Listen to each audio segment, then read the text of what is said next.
It takes a great deal of courage to be on the spiritual path. You may not recognize your own warrior nature in a positive light, yet every time you choose love over fear, or to take responsibility for your life, your thoughts and actions and emotions, every time you manage your personal energy field, you are demonstrating a resolve and determination that's essential for achieving higher states of consciousness. August Wilson said, "Confront the dark parts of yourself and work to banish them with illumination and forgiveness. Your willingness to wrestle with your demons will cause your angels to sing. Use the pain as fuel, as a reminder of your strength." I love that. Many years ago, it was 1988, my first spiritual teacher said that the most courageous thing you could do was your spiritual work of going within. At the time, I felt so blissed out to sit with such a luminous being as my meditation master. I had no idea what she meant. Little did I know, I was still in the honeymoon phase of my spiritual path. Everything was wonderful. And she went on to explain that we had to be spiritual warriors, which seemed like a really strange paradox to apply to all of us, what I thought were peace-seeking hippie yogis. It seemed to me like this was a piece of cake, sitting and chanting and meditating, a piece of cake compared to actually going to battle, being an actual warrior in battle. And she continued to explain, we must be ruthless with our own ego mind. The nature of the mind was to wander this way and that, and we had to constantly monitor it and bring it back to stillness, to the center, to alignment, to truth. And I found this was not an easy task at all. I had and still have an extremely active monkey mind, jumping from one thought tree to another. It's very creative and very entertaining and quite busy. Perhaps you can relate. I also happen to come from a very intellectual family. A sharp mind, a quick wit was everything. So undoing this pattern was quite a task. Meditation was extremely tough for me on my own.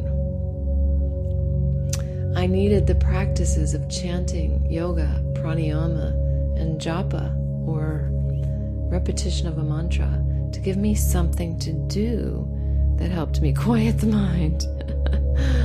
Just sitting was excruciating.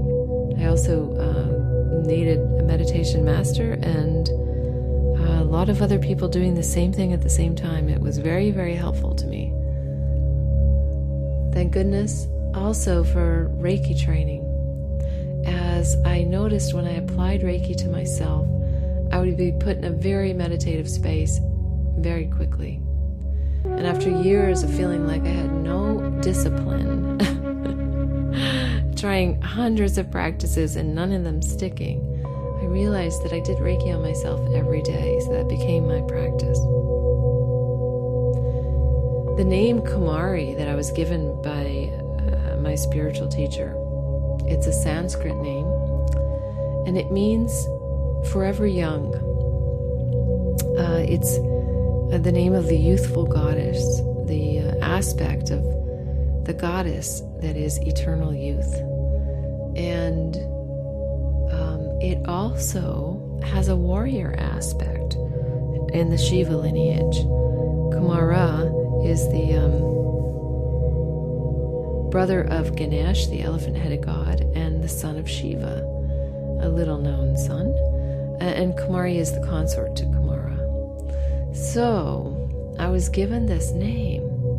And the very next day, my guru says, so when are you going to ask me what the name means? And she says, it means youthful goddess and warrior. And I hadn't even had a chance to look it up. I had just gotten it the night before. But I love the name Kumari. And I could totally relate to the youthful goddess or the forever young aspect of the name, as my mom always looked much younger than her years. And I also recall completely not relating to the warrior aspect. And I told a young man I just couldn't see the warrior part of me at all. He laughed and said, oh yes, I see it. It's there. And he says, think Xena. And the TV show of the Greek warrior goddess came to mind. That's what he was referring to. If you've ever seen that, it's pretty amazing. So that became my mantra whenever I felt weak and small. Think Xena. But for a long time, it was very, very challenging for me to call on or connect to this warrior aspect, or even feel like it was a good thing. It felt so opposite of what I thought I was cultivating, like peace. So perhaps a more accurate depiction would be courageous, or strength, or tenacious. Those words I could relate to a bit more. And one day, my spiritual teacher told a huge crowd my story, how I had gone through fire to come to the spiritual community, the ashram.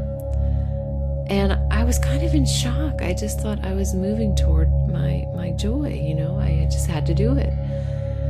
And she went on and on and on about all the things, all the hoops I had jumped through, all the major decisions I had made, how I left my law practice, left my job, my family, how I left a marriage too, how I got rid of most of my possessions to move to Florida and live in a very small space in a room. And as she's telling this, I'm kind of amazed, but at the same time I realized that it was true. It had taken a lot of courage to make that decision and many, many other decisions that I had made along the way to follow my heart.